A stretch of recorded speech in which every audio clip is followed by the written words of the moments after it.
Born to be Bad by Barbara Ann Machin. Narrated by Fria. Chapter 1.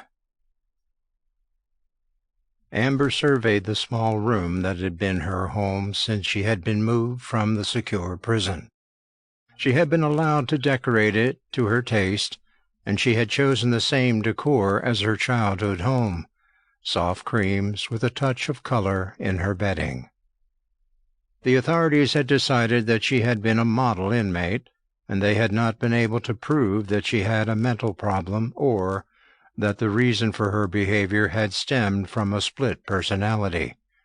They had taken the time to make sure they read every detail that had been observed during the time she had been incarcerated, so, on reflection, they could find no reason not to transfer her to an open prison, checking and rechecking the report before them.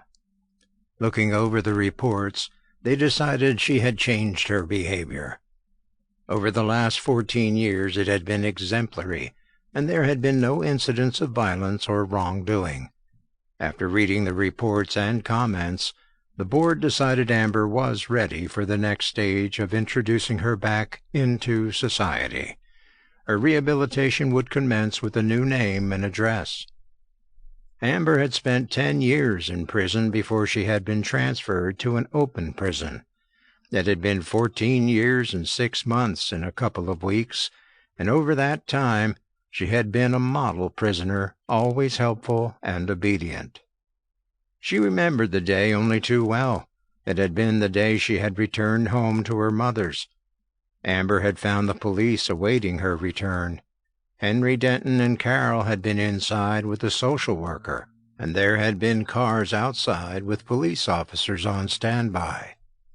She was startled and scared that her father, who had always listened to her when she was small and tried his best to solve any problems, was tight-lipped and angry when the inspector had asked them to go to the station with him and the other police that were present. Realizing that she could not go in the same car as her father or mother, she had been fearful of what they had read in the small pink book that she had so carefully kept hidden. Amber hadn't any time to appeal to her father in the way she had done in the past. It had been a great shock to her ego when she realized that he no longer wished to see her. She would be no longer able to manipulate or have time in which to appeal to him.